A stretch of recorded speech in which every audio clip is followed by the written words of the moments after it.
Esse é o verdadeiro pão da vida. É isso que Jesus se referiu.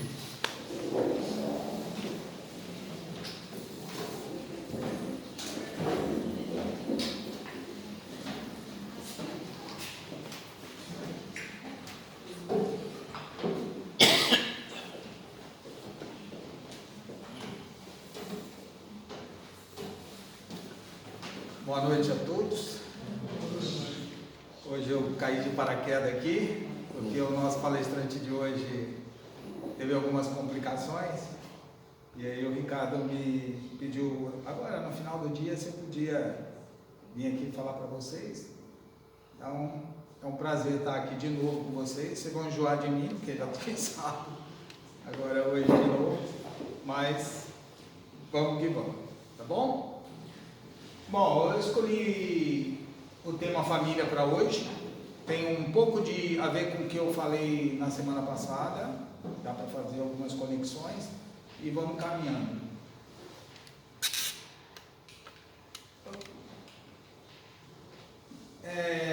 Muito do que eu vou falar hoje é do livro dos Espíritos, tá? E tem a ver com o capítulo 7. Então, eu começo fazendo uma reflexão, como eu sempre faço. O que significa a palavra família para você? O que significa essa palavra? A gente pode fazer alguns questionamentos para a gente começar a refletir sobre. Para que serve a família? O que significa e para que serve? E qual é a sua família? Às vezes no dia a dia, né, dentro da família, a gente acaba ouvindo até, parece que você nem é meu parente, parece que você nem é da minha família, né? Então, como é que é essa discussão, né, na visão espírita? Vamos tentar debater um pouco sobre isso e discutir, então, a verdadeira função da família. Esse é o objetivo. E tirar algumas dúvidas aí em relação a esse tema e como a gente pode evoluir nesse sentido.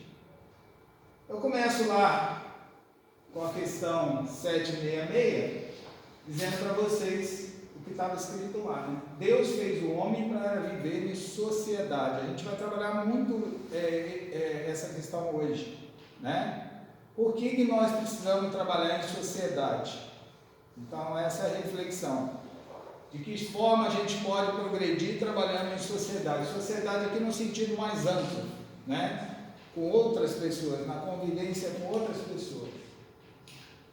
E Joana de Ângeles diz que a família é a base fundamental no que se ergue o imenso edifício da sociedade. Então, nós viemos aqui para viver em sociedade e a família é a base que se ergue em cima desse edifício chamado sociedade.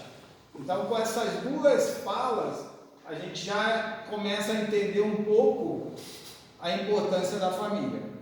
Para descontrair, eu coloco uma imagem aqui, que é aquela que às vezes a gente passa lá em casa, a invasão da madrugada, né? O filho vem e entra no meio lá. Então é uma imagem que para mim é bem interessante. Na questão 774, então a função primordial da família é a colaboração com Deus para aprendermos a nos amar como irmãos. Então é dentro da família que a gente começa a se amar como irmãos. É uma experiência divina. E aí Jesus falou, todo mundo lembra isso aqui, né? Aqui estão minha mãe, meus irmãos, pelos laços do Espírito. Pois todo aquele que faz a vontade do meu Pai, e que está nos céus, é meu irmão, minha irmã e minha mãe. Será o que Jesus quis dizer então, né? A gente faz muitas reflexões sobre isso. Por que a gente tem que fazer uma reflexão sobre isso? Porque existe uma condição de encarnado, diferente de uma condição de espírito.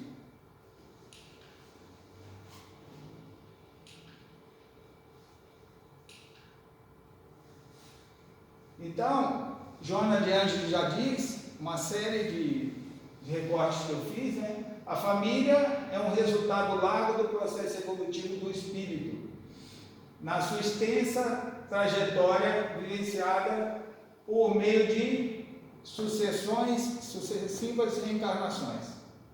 Quer dizer, é dentro da família que a gente aprende a evoluir. Isso é o que Joana de Ângeles está dizendo.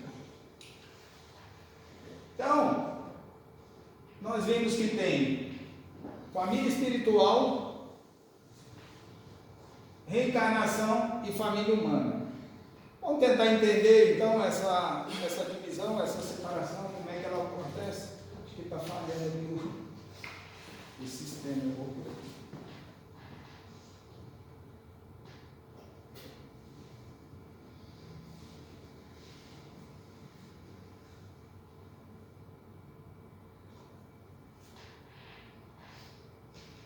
Deu um nó na apresentação.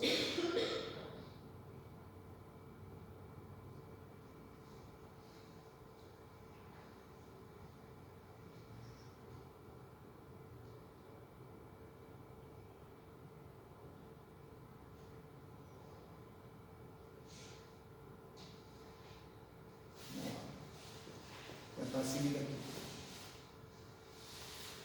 Só que aqui está parecendo uma coisa massa, lá está outra. Ok, vamos que vamos. Então vamos tentar entender primeiro da família espiritual. Quem é a minha família espiritual? Será que eu tenho uma família espiritual? O que vocês acham? Eu no passado como eu já falei semana passada, eu costumo ler, estudar, justamente nas minhas dúvidas, porque eu quero tentar entender um pouco melhor o quanto é complexo o processo aqui na Terra. E aí, estudando, essa é uma dúvida que eu tinha, ficava refletindo assim, será que meu pai está lá em cima agora, né? Como é que é essa relação, né? Entre o encarnado e o desencarnado, sobre os grupos. E aí, lá no livro dos Espíritos está lá, no espaço, quer dizer, fora da encarnação, os espíritos, né, formam grupos ou famílias, tá, entrelaçados pela afeição, simpatia e inclinações. Então, realmente eu tenho lá um grupo de espíritos, lá em cima, que eu posso chamar de família, está lá no plano superior, que tem o quê? As mesmas afeições, simpatia e inclinações minhas, ou seja, estão no mesmo campo vibracional meu, na minha forma, na minha caminhada, no meu jeito de evoluir. E mais, torcendo por mim aqui embaixo. Então, do ponto de vista espiritual, o que a gente considera família espiritual no plano superior são os espíritos afins, que a gente chama, são espíritos do mesmo nível que a gente. Até eu fiz uma apresentação também sobre anjo da guarda, que eu também, não sei se vocês, mas eu confundi anjo da guarda com alguém, um espírito afim, da mesma inclinação, ou que caminhava junto comigo no processo evolutório, e nessa vida foi meu pai, por exemplo, mas em outra vida talvez não foi. E aí foi legal, porque eu consegui entender que existe uma divisão muito clara isso, quando a gente estuda os espíritos de primeira ordem, segunda ordem e terceira ordem. E é interessante a gente ver isso de fato. Volta sempre a essa tela. Então vamos ver um pouquinho agora. Se eu tenho uma família espiritual lá embaixo, a hora que eu reencarno, o que acontece comigo aqui? Ok?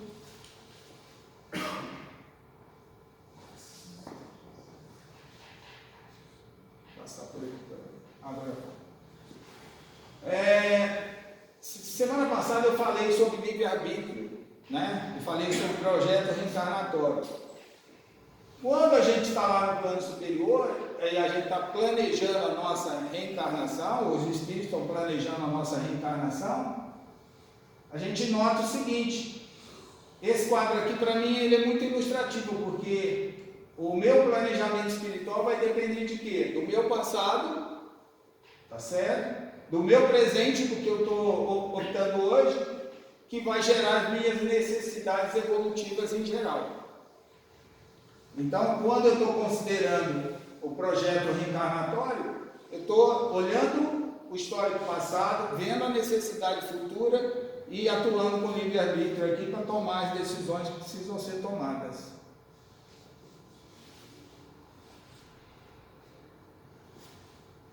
Aí foi. Então significa que o passado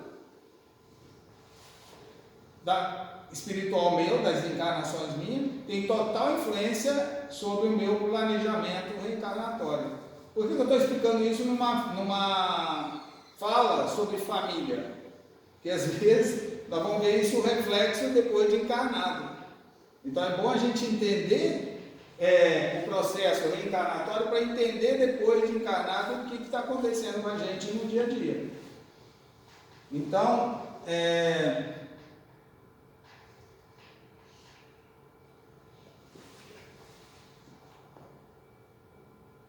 a família no qual a gente reencarna é uma escolha nossa.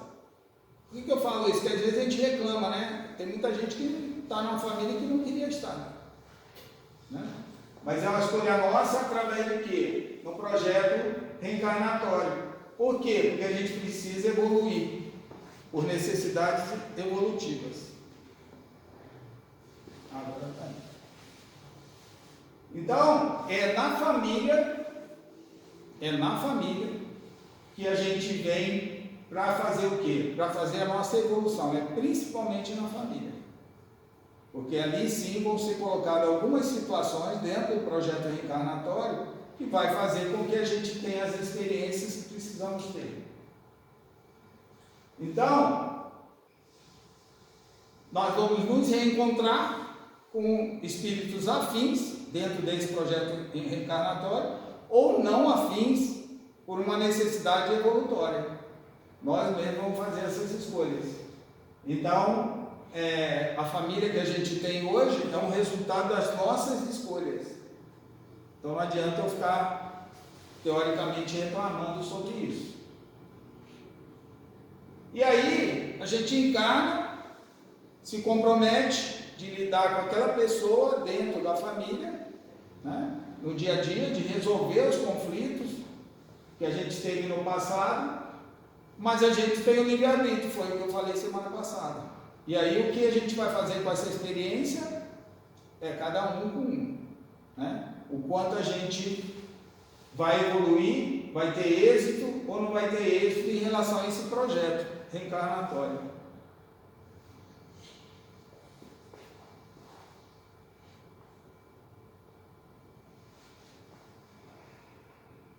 Desculpe aí a falha.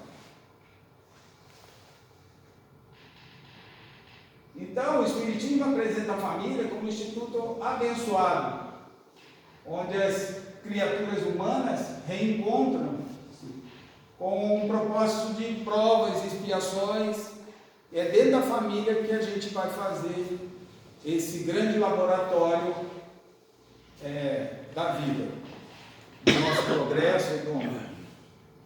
E aí vamos falar então da família humana. Então eu falei lá da família espiritual, são espíritos afins, com as mesmas inclinações.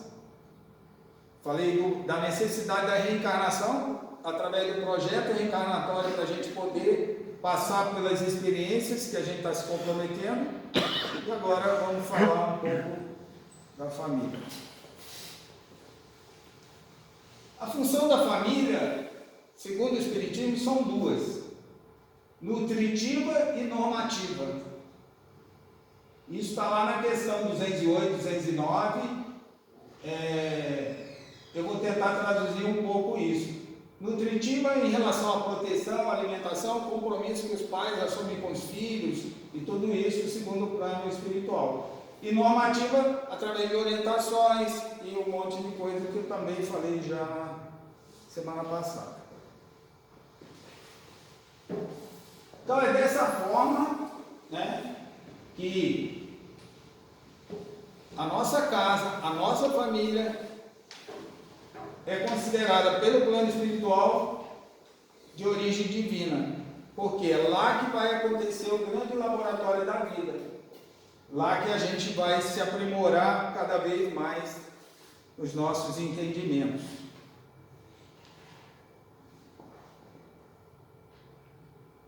Agora travou de vez. Eu acho que está meio lento, talvez.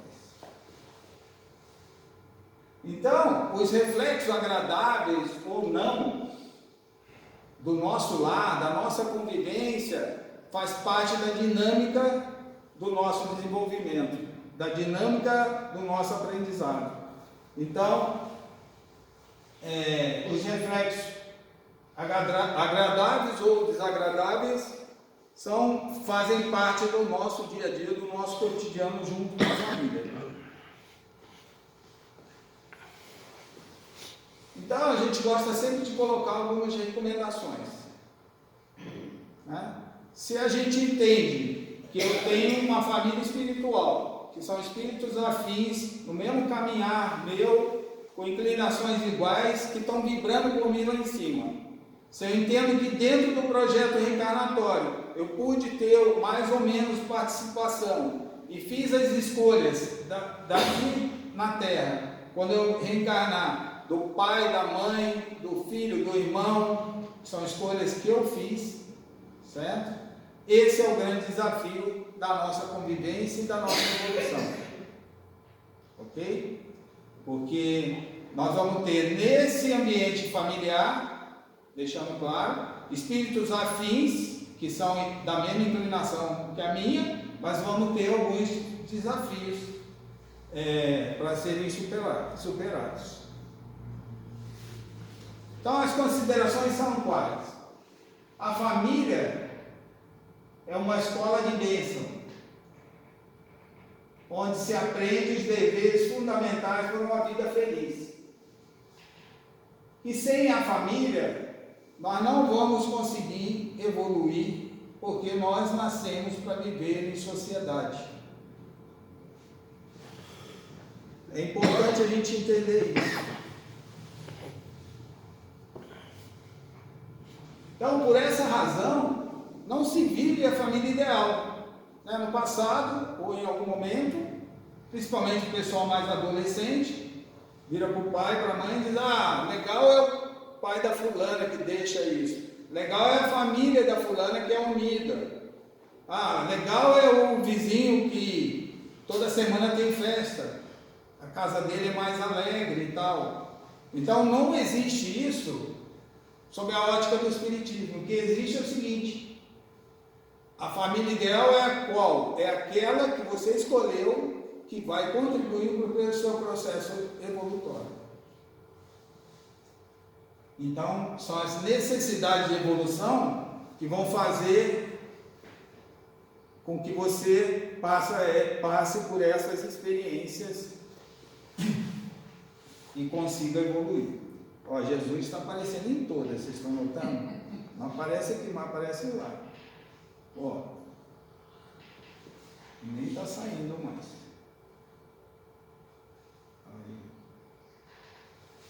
Então, a recomendação fica por conta de quê? Primeiro, nós precisamos ter muita tolerância no dia a dia. Eu costumo dizer assim: seu anjo da guarda está do seu lado, quer te ajudar, né?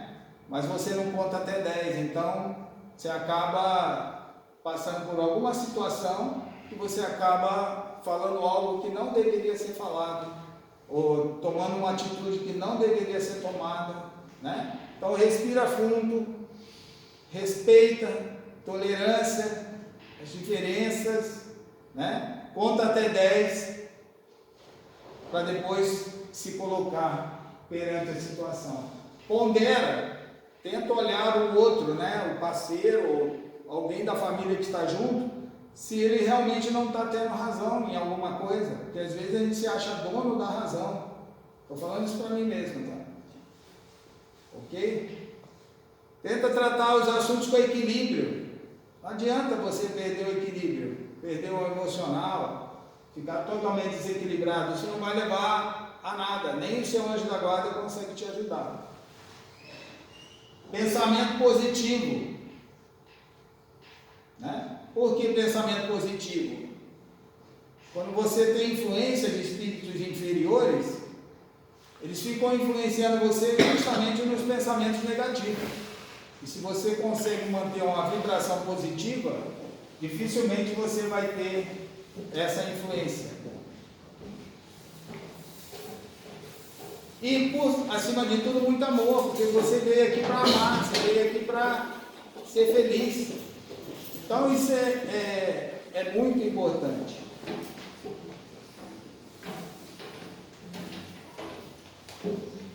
E não apareceu mais uma tela, mas uma recomendação final que eu gostaria de fazer, já que estamos hoje numa noite de frio, né? É o Evangelho no Lar.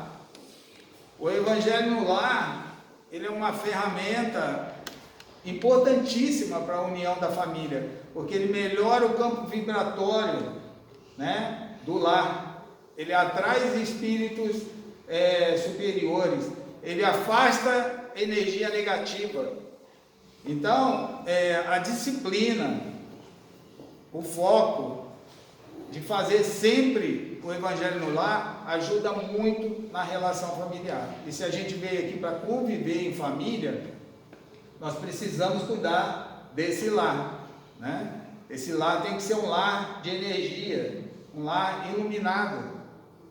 Então a gente precisa realmente ter a dinâmica do Evangelho no Lar. Só o Evangelho no Lar consegue manter essa pureza do ambiente, né? E criar uma blindagem em volta da sua estrutura familiar, para que as influências de espíritos inferiores sejam cada vez menor.